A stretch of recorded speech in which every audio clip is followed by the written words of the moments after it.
एक खून, एक रहस्य आणि एक सत्य जे तुम्हाला थक्क करेल. मित्रांनो, आज आपण उलगडणार आहोत एका भयंकर कथेचा पडदा. दुपारचे 12 वाजले होते. बिकानेरच्या एकता नगरात रणरणते ऊन रस्त्यावर आग ओकत होते. गल्लीतली माणसं घरात लपली होती, पंख्याच्या झुळुकांखाली डोळे मिटून बसली होती.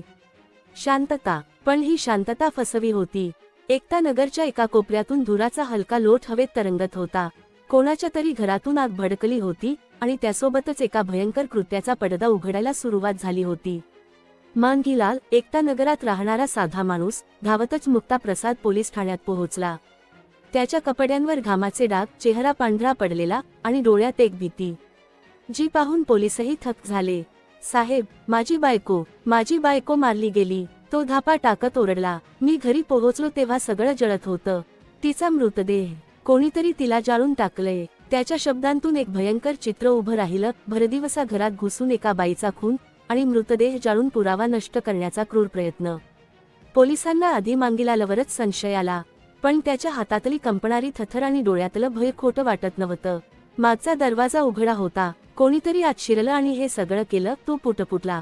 पोलीस त्याला घेऊन घटनास्थळी पोहोचले. घराचा मागचा दरवाजा खरंच उघडा होता आणि आतून जळक्या माणसाचा वास हवेत पसरला होता. भिंतींवर काळे डाग, जमिनीवर राखीचा ढीग आणि मध्ये पडलेला एक जळालेला हात, जो अजूनही ओळखू येत होता. ही फक्त हत्या नव्हती, तर एक सुनियोजित कट होता.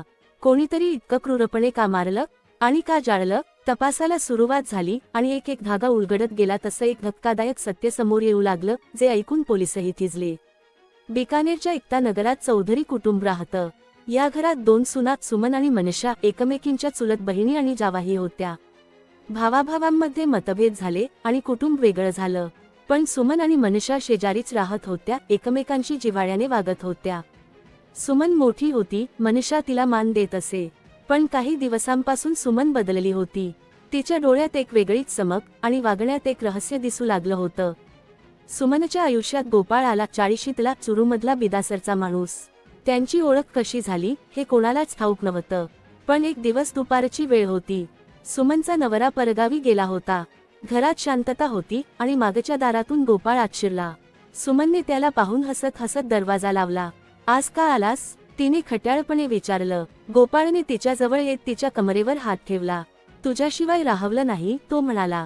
सुमनने त्याला चहाचं भांड हातात दिलं, पण त्याने ते बाजूला ठेवत तिला जवळ ओढलं. त्यांचे ओठ एकमेकांना भेटले आणि मिनिटभरात दोघंही एकमेकांच्या बाहुपाशात गुंतले. घरातली शांतता त्यांच्या धापांनी भरून गेली. पण बाहेर कोणीतरी पाहत होतं. मनीषाला सुमन आणि गोपाळचं हे नातं खटकलं. ती सुमनवर नजर ठेवू लागली. एक दिवस तिने गोपाळला पुन्हा येताना पाहिलं.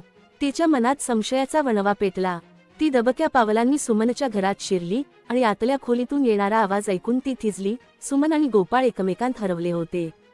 खोलीचा दरवाजा हळूच उघडताच मनीषाच्या डोळ्यांसमोर एक भयंकर पण मादक दृश्य उभं राहिलं.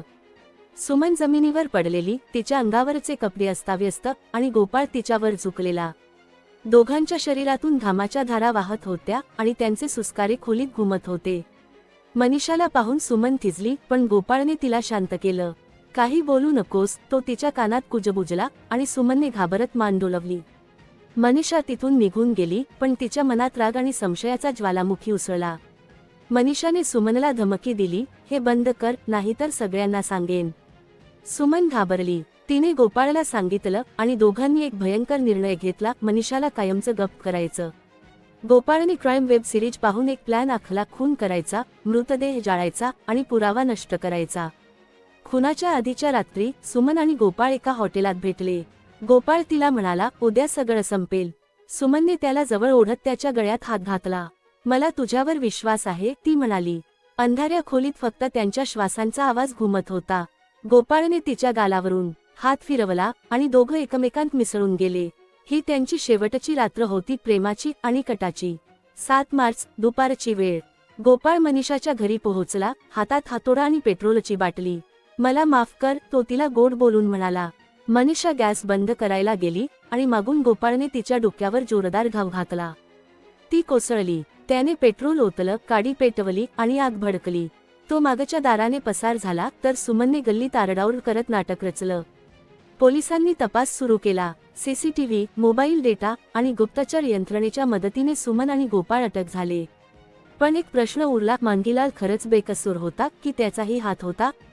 तपास अजून सुरू आहे.